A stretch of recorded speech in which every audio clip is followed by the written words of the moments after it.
dan mengharapkan masyarakat supaya mereka mulai memperbaiki iman masing-masing. Karena kita bukan kekurangan politisi, bukan kekurangan kekayaan, bukan kekurangan kemampuan profesional mengurus negeri ini, tapi kekurangan orang-orang yang memperkuat iman mereka. Karena itu tidak mungkin tanpa usaha kepada iman dan bantuan Allah, negeri ini akan maju seperti merdekanya kita 7 tahun yang lalu pada bulan Ramadan tanggal 9, 17 Agustus dengan ingat pada rakaat salat. Dan semuanya mengingatkan kita kepada hari ke depan kita di akhirat yang begitu lama dan panjang. Dan marilah kita bantu negeri yang begitu hebat dan dahsyat ini dengan tema yang cukup hebat, tangguh dan tumbuh. Jayalah Indonesia, Pak. Terima kasih.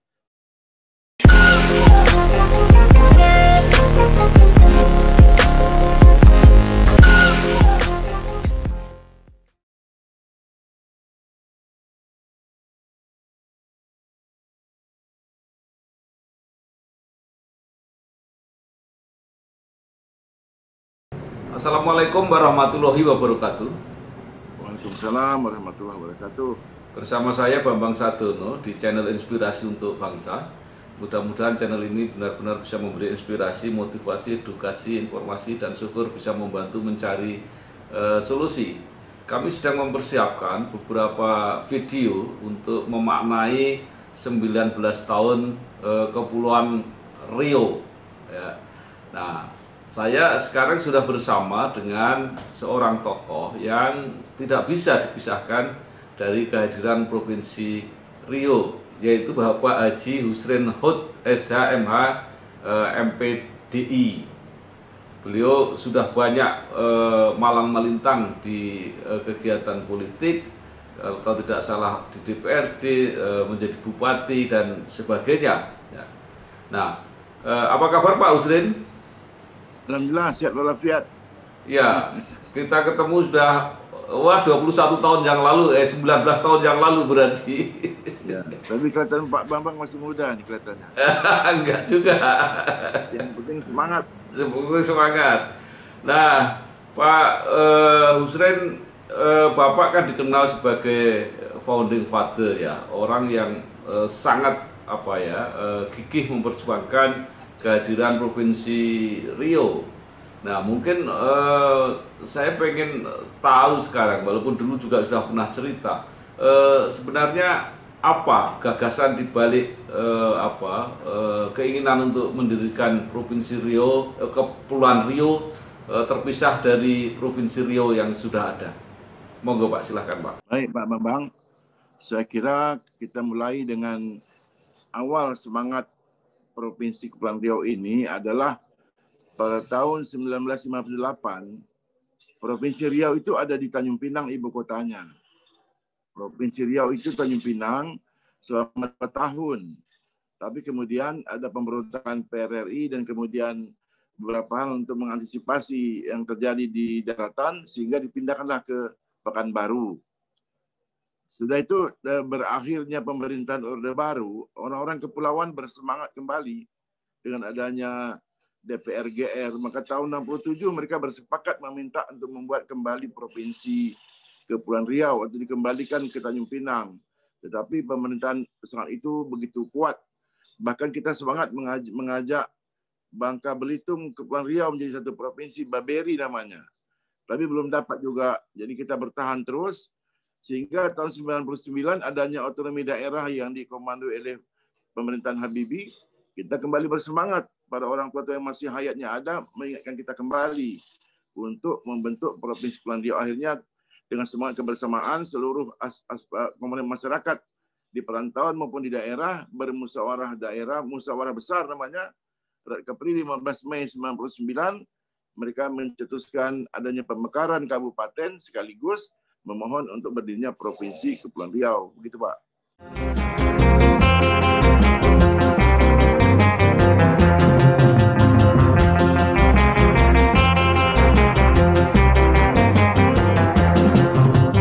Segantang lada namanya Kepulauan Riau.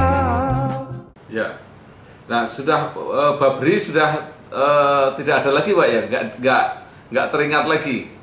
Karena Bangka Belitung Belitung juga jadi provinsi, kan, Provinsi Bangka akhirnya dapat juga mereka. Iya. Bangka, Provinsi Bangka. Provinsi Babel, Bangka Belitung. Bangka, iya. Iya. Nah, sebenarnya setelah ingin menjadi provinsi sendiri, apa yang dicita-citakan, Pak? Mungkin kan tidak sekedar supaya terpisah, tidak sekedar mengenang bahwa Tanjung Pinang pernah menjadi ibu kota Provinsi Riau, tapi pasti ada sesuatu yang lebih substansial itu, Pak. Katakanlah beberapa tokoh-tokoh intelektual merasakan selama berprovinsi dengan Riau, kita ini tidak dapat banyak mendapat jabatan, hanya setingkat kepala dinas, itu pun jarang-jarang sekali. Jadi hanya pada akhir-akhir kita berjuang, kita dapat seorang wagub, ada sekuan dan beberapa dinas. Jadi antara lain itu tidak dapat memimpin di Riau. Kemudian juga jarak jauh tempuh kami dari Natuna, Anambas, Tanjung Pinang, Karimun berurusan harus ke Pekanbaru. Itu salah satu kemudian. Dan harapan mereka tak ada lain, ingin mencoba mengangkat masyarakatnya kepada kesejahteraan yang dia pikirkan akan lebih sejahtera bila mereka berprovinsi. Sebab itu mereka sepakat untuk bersama-sama menggerakkan. Apalagi gerakan Riau Merdeka sangat itu berkumandang, sehingga pusat akan berpihak kepada Kepri. Kami Kepri yang sering walk out dari pertemuan-pertemuan Riau Merdeka itu. Kita ambil momen itu.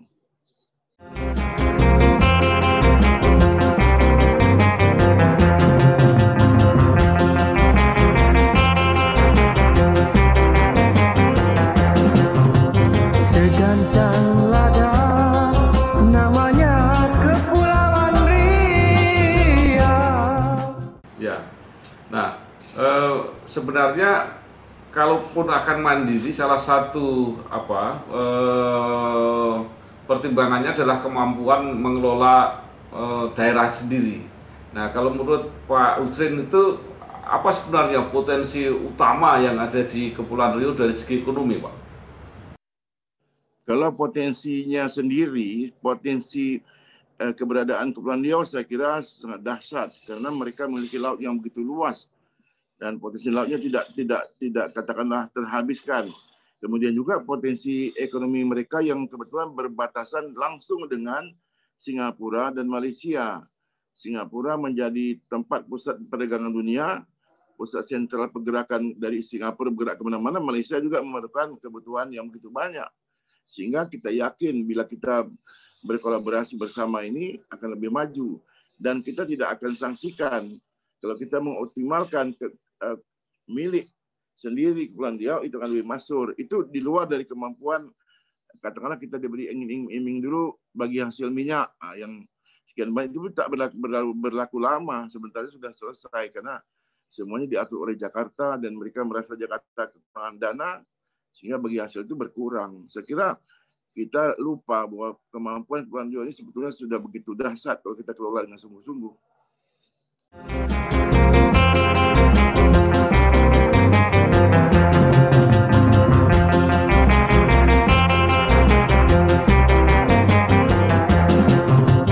Segantang lada namanya Kepulauan Riau. Ya, Pak Usrin, pada waktu mau mendirikan itu kan dibentuk semacam panitia. Kalau tidak salah Bapak jadi ketuanya kalau waktu itu, Pak ya?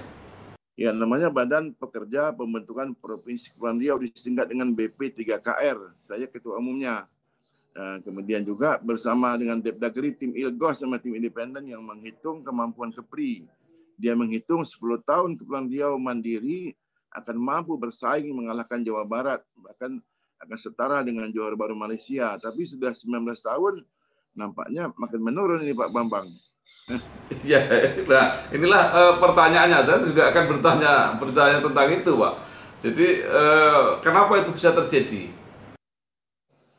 Pertama-tama, kita terlalu mengharapkan optimal anggaran datang dari pusat, sehingga mereka mencoba menghitung dengan anggaran yang tinggi. Kemudian mereka meyakinkan pemasukan-pemasukan dari pajak yang dia kira akan masuk kepada daerah. Ternyata sampai di ujung anggaran tidak tercapai, sehingga banyak program-program bintang. Kedua, saya lihat pemimpin-pemimpin baru Kepulauan Riau itu terlalu ambisi membangun sebuah kota baru sehingga menghabiskan dana yang cukup fantastis sampai hampir 1 triliun, beberapa tahun anggaran, berapa jembatan, berapa tanah yang harus diganti, gedung-gedung mewah, sehingga terabaikanlah kesejahteraan masyarakat. Berjalan sekian tahun, bangun lagi ada namanya proyek Burindam, reklamasi di depan kota New Pinang juga menghasilkan ratusan miliar sampai 16 miliar. Jadi banyak anggaran yang tidak efektif, tidak mengacu kepada kesejahteraan masyarakat. Dan mereka punya ambisi seolah-olah provinsi harus gagah, harus hebat lah, sehingga mengabaikanlah kesejahteraan masyarakat itu sendiri. Dan tujuan kita supaya mengutamakan pendidikan bagi anak daerah, diutamakan bebas biaya pendidikan, bebas biaya pengobatan dan kesehatan masyarakat itu, sehingga sebenarnya terabaikan. Dan sekarang sudah sulit karena sudah pada kondisi keuangan negara yang begini kecil dan juga ke daerah yang begini sulit.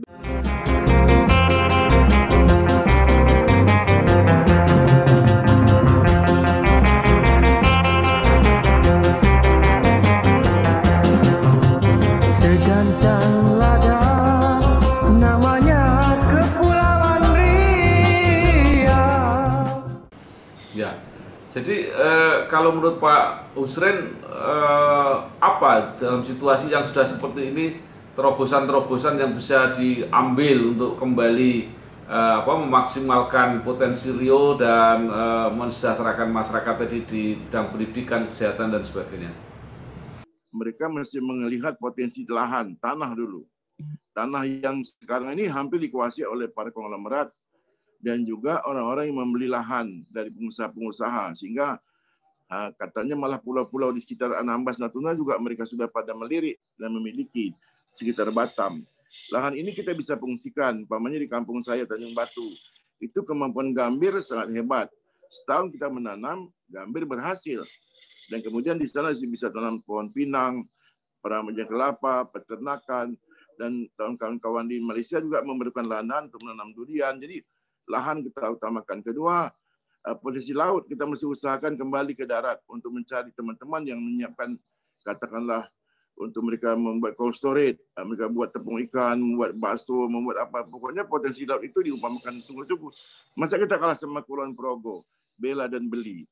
Dia bisa hidupkan air. Kita ada 3 kawasan ekonomi khusus Batam, khusus Karimun, Bintan. Kemudian sekarang ada lagi beberapa kawasan-kawasan yang dibentuk pemerintah, PT Bai, Alumina. Tapi daerah tidak punya saham apapun. Dan mereka mengusahakannya tidak bermanfaat untuk daerah juga. Dan mereka pernah mengeksploitasi boksit sebanyak mungkin sampai habis lahan Bintan. Tidak juga manfaat untuk masyarakat. Jadi lahan ini mestilah dijadikan untuk kepentingan masyarakat.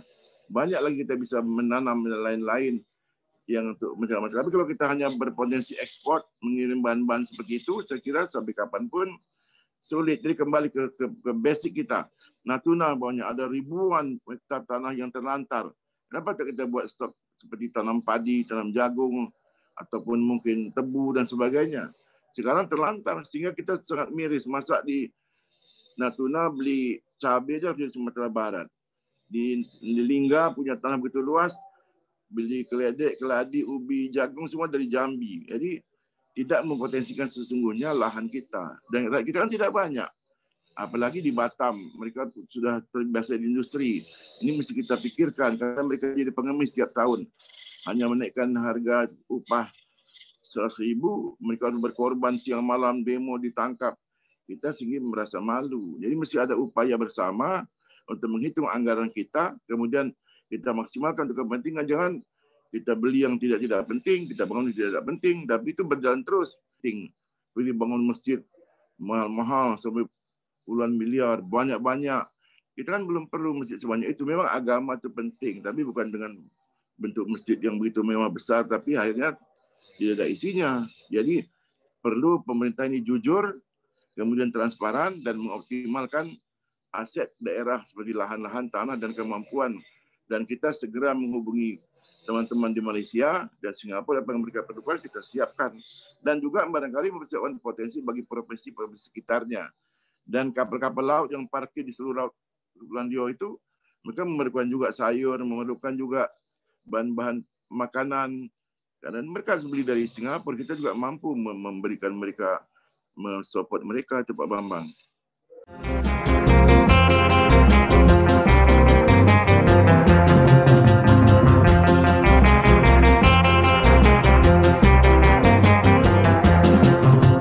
Segantang lada namanya Kepulauan Riau.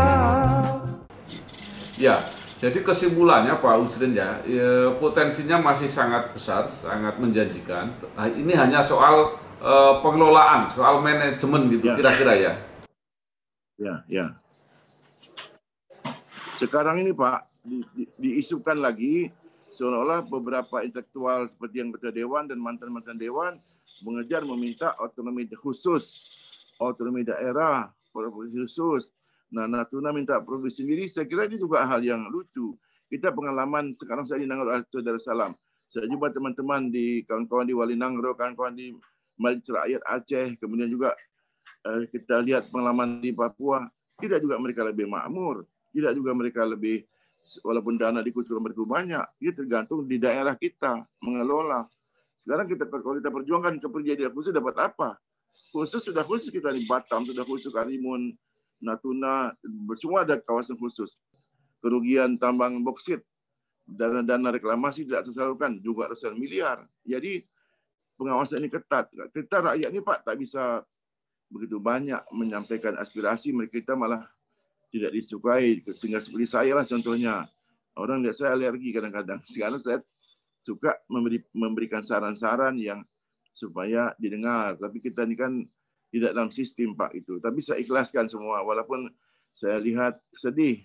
Dari Natuna sampai ke Karimun, Lingga, sampai ke Senayang. Rakyat kecil masih jauh dari harapan. Mereka berharap adanya kemudahan sekolah, kemudahan kesehatan, ekonomi lebih baik, tapi jauh dari harapan saya melihat itu.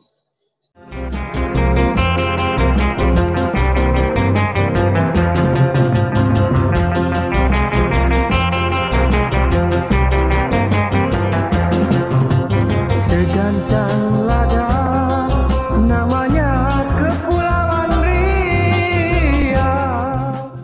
Ya, baik Pak Uzrin, itu tadi persoalan-persoalan ekonomi dan pembangunan. Nah, sekarang salah satu cita-cita pembentukan Provinsi Kepulauan Riau, kalau tidak salah, adalah untuk mengokohkan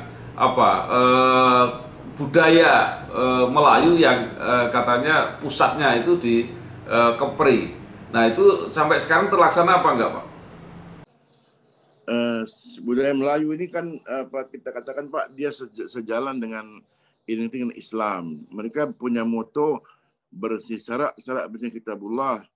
Tapi kalau saya lihat hanya sekedar tari-tarian, sekedar persembahan tamu datang, kemudian acara pernikahan, tapi adat mereka tidak sungguh-sungguh. Umpamanya menjaga mengelola tanah rakyat, tanah adat. Kemudian bagaimana adat Melayu itu menghargai siapapun yang hadir, tapi menghormati adat daerah. Saya lihat ini berbahaya karena wisata digerakkan di Kepulauan Riau begitu maksimal dan itu akan mengerus budaya sendiri. Karena itu kita melihat mestinya lembaga Melayu di daerah yang berpotensi kuat, tapi rata-rata mereka ini mendapat jabatan, diberi anggaran yang cukup banyak sehingga budayanya tinggal sekedar festival, sekedar tari menari. Itu yang kita harapkan, adanya perubahan mendasar. Dan saya kira sama dengan pemerintah kita juga di negara kita. Seperti saya Pak, salah seorang pengurus Forum Silaturahmi Keraton Nusantara. Para sultan, para raja bersama kami bernaung. Kita semua dulu punya budaya, punya sistem pemerintahan. Dan kemudian kita rela mengorbankan diri kepada negara. Tapi negara ini mengabaikan mereka sehingga ada istilah terlupakan. Sehingga terjadilah investasi yang begitu luas-luasnya mengabaikan kepentingan kesultanan sendiri. Saya kira perlu pemerintah memperhatikan para raja sultan yang punya zuriat, punya adat istiadat, buku lama mereka dipelajari sehingga Indonesia kembali ke jati dirinya. Bahwa tanpa sistem yang kita mulai daripada keimanan tak mungkin berhasil. Kembali kepada keimanan, ketuhanan Yang Maha Esa, kemanusiaan yang beradab, kita bersama Indonesia, hikmah musyawarah itu sehingga keadaan sosial akan merata. Tapi kalau dilupakan ini semua, saya kira kita berat. Kita masih punya waktu, saya kira, untuk memperbaiki keadaan ini.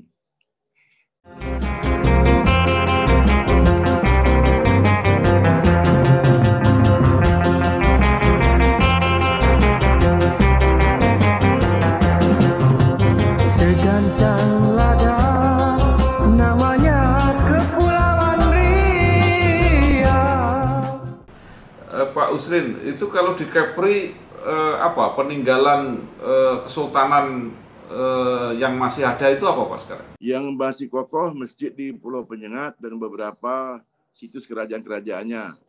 Kemudian di Lingga masih ada makam-makam tua dan senjata-senjata yang dibuat oleh orang-orang kita seperti meriam masih banyak. Kalau di Bintan, kerajaan tertua, kerajaan awal daripada Sriwijaya ke Bintan, kemudian membuka Singapura Temasik dan membuka Melaka. Melaka 1511 jatuh kembali ke Bintan, kemudian mereka menyebarkan seluruh kerajaan yang tumbuh, dan itu masih ada. Buku-buku mereka masih lengkap ada disimpan oleh zuriat-zuriat mereka. Tapi kita tak seperti Malaysia, Pak Bambang. Malaysia menganggarkan untuk budaya ini puluhan miliar setiap kegiatan. Kita sangat minim sekali, sehingga seolah-olah imperium Melayu di Malaka terlupakan. Maka saya mengangkat sekarang budaya di Bintan, supaya sejarah mengetahui awal sejarah Bintan itu menguasai seluruh negeri. Sehingga Malaysia menghargai saya diundang, karena mereka merasa berawal dari Bintan. Pemerintah mestinya mengajak kita sekarang berangkat ke Leiden, Belanda, ke Portugis, melihat buku sejarah, dan ke Mesir ada buku lama menceritakan bahwa di Indonesia lah berawal daripada kerajaan ini. Tapi sekarang siapa yang berani mengekspos di medsos, kemudian memviralkan, maka mereka berhasil. Kita kurang untuk itu. Jadi saya kira untuk khas kebudayaan ini perlu adanya semacam dialog bersama tentang bagaimana jati diri budaya Indonesia. Sehingga dalam pantun Melayu dikatakan, kalau rubuh kota Melaka, papan di Jawa kita tegakkan. Kalau rubuh marwah bangsa, budaya bangsa. Kalau rubuh marwah negara, budaya bangsa kita tegakkan. Sekarang mata Pak Bambang, marwah bangsa ini memang sudah kita lihat begitu memprihatinkan. Maka budaya bangsa ini kita tegakkan kembali dengan tidak mengurangi, tetap NKRI kita pertahankan, tetap intelijen negara, BIN dan TNI Polri.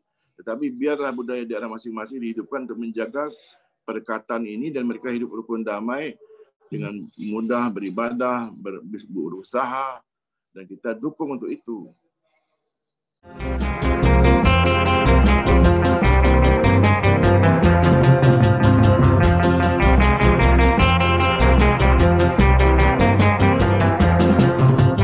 Segantang lada namanya Kepulauan Riau.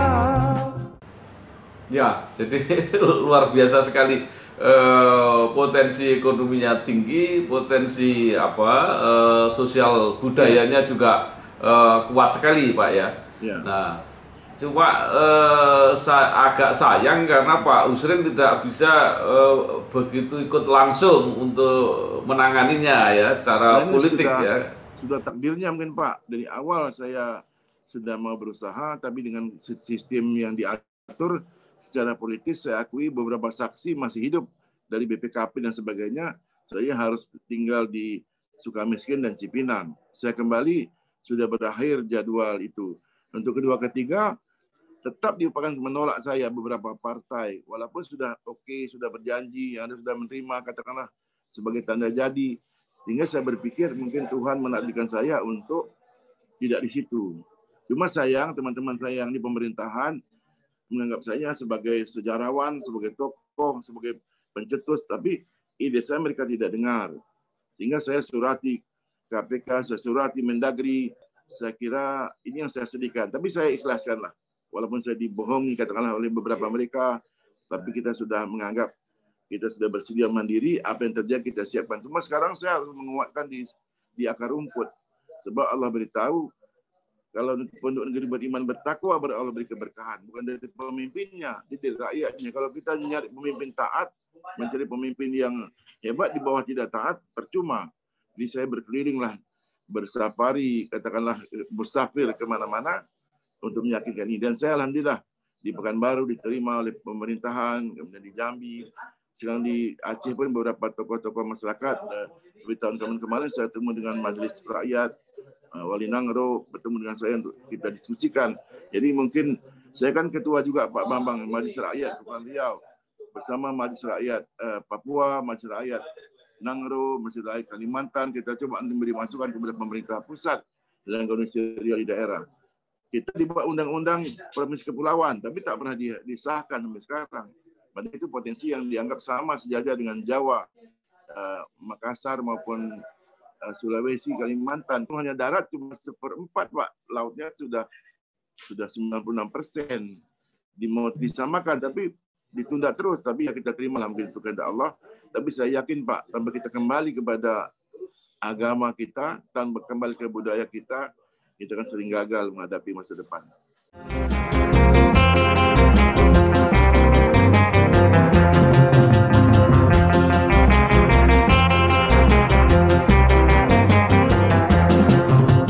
Segantang lada namanya Kepulauan Riau.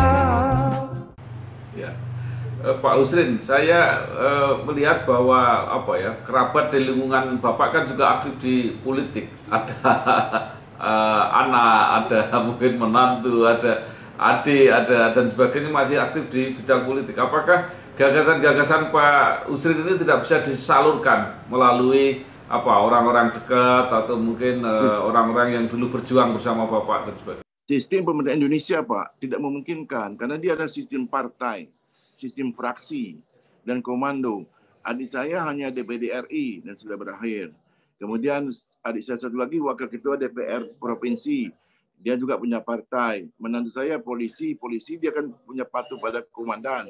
Satu lagi menantu pemerintahan, pernah pejabat bupati juga. Jadi kita sangat sulit kalau mengandalkan sistem karena mereka diatur oleh kekuatan yang kuat. Jadi hanya saya kira dan orang-orang beriman mengharap Allah Subhanahu wa taala ikhtiar bekerja dengan baik ini bisa. Tapi kalau mengandalkan ini ya sudah ikuti saja apa yang ada karena Pak Usrin, sekarang kegiatan Bapak malah lebih banyak ke safari dakwah ya. Bapak sudah tidak tertarik lagi untuk terjun di politik.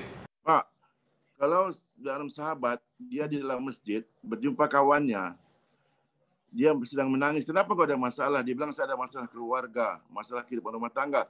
Maka sahabat dia bilang saya bantu kamu. Kata sahabat, kan Bapak di masjid dapat pahala itikaf 10 tahun. Dia bilang kalau kita membantu masyarakat, dapat pahala 30 tahun itikaf. Jadi saya tetap menyampaikan, Pak, saran-saran dan pendapat boleh di mana berada. Apalagi sekarang dengan sistem ini, Bapak jauh di sana bisa bicara sama di Aceh, kan?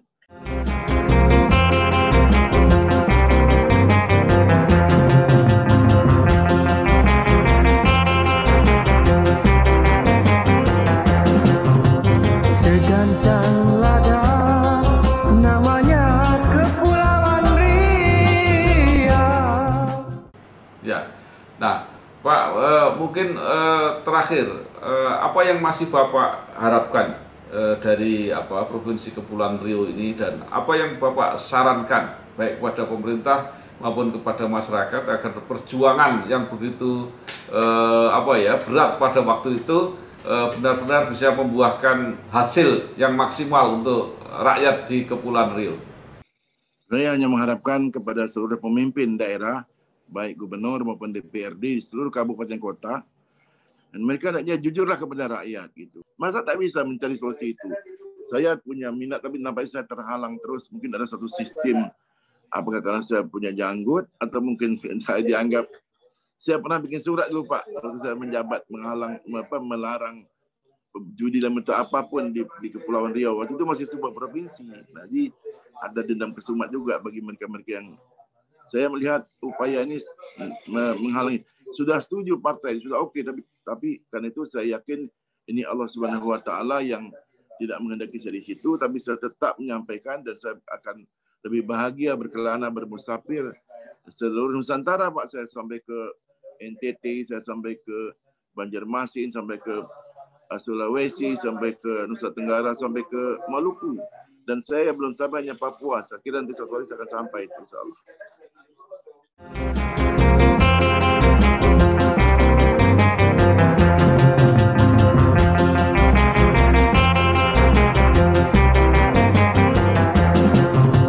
Segantang lada namanya Kepulauan Riau.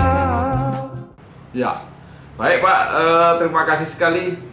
Mudah-mudahan semangat Bapak, cita-cita Pak Usrin dan kritik walaupun keras tapi tujuannya baik, itu benar-benar membantu pemerintah maupun masyarakat Riau untuk memperjuangkan cita-cita yang diperjuangkan sejak awal oleh para pendiri. Ya, tidak ada lain selain kita harapkan memohon doa kepada Allah Subhanahu wa taala dan mengharapkan masyarakat supaya mereka mulai memperbaiki iman masing-masing, karena kita bukan kekurangan politisi, bukan kekurangan kekayaan, bukan kekurangan kemampuan profesional mengurus negeri ini, tapi kekurangan orang-orang yang memperkuat iman mereka. Karena itu tidak mungkin tanpa usaha kepada iman dan bantuan Allah, negeri ini akan maju seperti merdekanya kita 7 tahun yang lalu pada bulan Ramadan tanggal 9, 17 Agustus dengan ingat pada rakaat salat, dan semuanya mengingatkan kita kepada hari ke depan kita di akhirat yang begitu lama dan panjang. Dan marilah kita bantu negeri yang begitu hebat dan dahsyat ini dengan tema yang cukup hebat, tangguh dan tumbuh. Jayalah Indonesia, Pak. Terima kasih.